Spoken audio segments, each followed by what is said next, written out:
Liberation Day is here. Donald Trump's tariffs are set to take effect, and of course, the left is going insane. What about the economy? What about the price of consumers, despite the fact they didn't really care about any of that over the last 4 years under Biden? However, of course, we're going to have Kevin O'Leary destroying a CNN anchor simply because she's not aware of the facts of the tariffs. Before we get to these clips, don't forget to like and comment on this video so we can break through the algorithms. Here we go.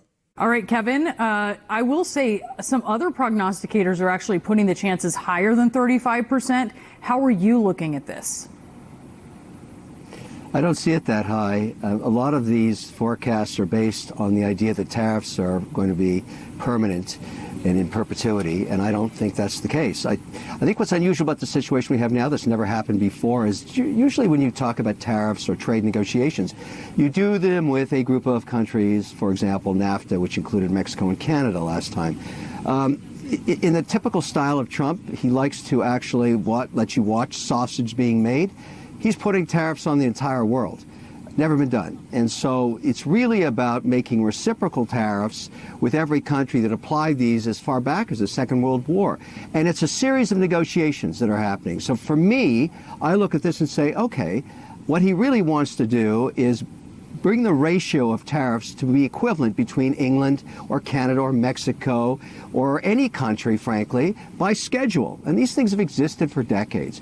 And so if you're Britain, as they're doing right now, or Canada, you're scrambling. You're trying to figure out which are the priorities that you want to get reduced. Because in the end, about tariffs, if they're going to be reciprocal, in the end, that actually promotes free trade. It's stupid to have the same equal tariff on both sides of any country. It's just dumb. And everybody knows that. And so you eventually say, well, as occurred just 48 hours ago when Senator Kennedy out of Louisiana said, hey, what are we, idiots here? Canadians, zero tariffs. U.S., zero tariffs. Let's get this economy merged in terms of trading freely with no tariffs in the 49th parallel. He makes sense. And that's exactly what's going to happen. In the case of the Canadians, you get a political situation, an election, so it's toxic up there. They're using Trump to get out the base to vote. Anti-Trump everywhere. That's what Carney's doing, the liberal leader who's about to lose, and now he's using Trump as the fulcrum to try and stay in power, or at least his party stays in power. And so this is really an interesting dynamic, but it too will pass. I don't think this is going to cause a recession. I don't see it in my own companies yet, and I think it's going to be short-lived. Okay, short-lived, but you're still thinking with elections here in several weeks in Canada that it's not going to be that short-lived. I mean, you're expecting this is still going to be in effect. So you have Goldman looking at, I mean, people are looking at that, right? They're seeing that. And so you have Goldman factoring in things like household and business confidence that's taking a dip because they're looking at what you are describing, which is that this is going to hit and it is going to take hold for at least a little while. There's statements from the White House. You're hearing from Peter Navarro. He's not talking about it like it's a negotiating tactic. He's saying these are tax cuts, these are jobs, this is national security. Do you think that you need to look more at people and businesses who the way they're feeling about this does have a say in whether we head towards a recession or not?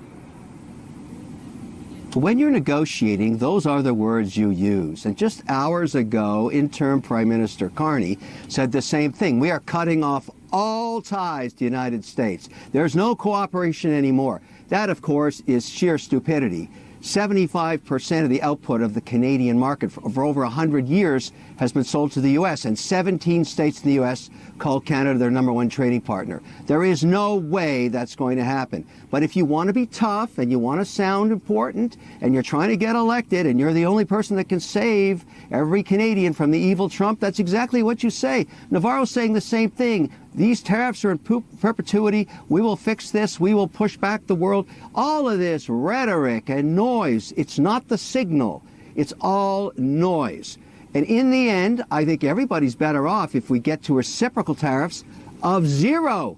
So the countries you care about that you want to do business with, you end up with zero tariffs and you support a free trade mandate. It's very hard to see that outcome in the cloud we're in right now and all the rhetoric and jawboning. But if you're an investor like I am, you think long term. And so the concerns that Goldman have about housing prices and inflation, on goods and services. It takes a long time for that to happen, not 2 weeks, not 2 months. Yeah. So I am in the more of the, let's get calm down here. Let's let the rhetoric be fired at each other. Every country, Britain's doing the same thing right now. Well, sure. You should hear the rhetoric in London today. Kevin, but It's let me the ask you same this, stuff, because it I too hear will pass. I hear you. So, of course, the sheer and utter panic from the left is that all of these tariffs are happening in a vacuum. There's no flexibility, okay? This is going to be a permanent tax on the people of America, because obviously when you raise tariffs, that of course raises the prices of all goods and services. But Donald Trump is doing all of this for two reasons. One, of course, is a little bit of protectionism, okay? We simply can't compete with slave labor around the world. So of course we want to have incentives to build products here, to bring companies here, to bring manufacturing here, but also not to be undercut by slave labor in India and China, okay? So that's the first aspect of this. We have to, of course, have a more level playing field simply on the ability to create products, okay? The second thing is, yes, this is a cudgel that Donald Trump is using. All of these other countries, they need us a heck of a lot more than we need them. Mass amounts of their GDP depends on products they are shipping to us for our American citizens to buy, okay? But when we try to send products over to them, of course, they slap these tariffs on them because they want to do the exact same thing we're doing to India and China, even though our products are not as cheaply produced as theirs, okay? But this is the whole idea of Donald Trump. It's a negotiating tactic that also has the added benefit of leveling out people who can undercut us and bringing jobs and manufacturing here. Donald Trump has been very straightforward about all of this. If you don't want the tariff, you can either get rid of the tariff you put on us, or you can manufacture here in America. Both of those solutions will benefit us, okay? And as I mentioned, in a vacuum, a tariff would, of course, raise the cost of all products. But that's not what's going on here. Donald Trump is trying to get a better deal, as he always does. And all these places, all these pundits, all these talking heads,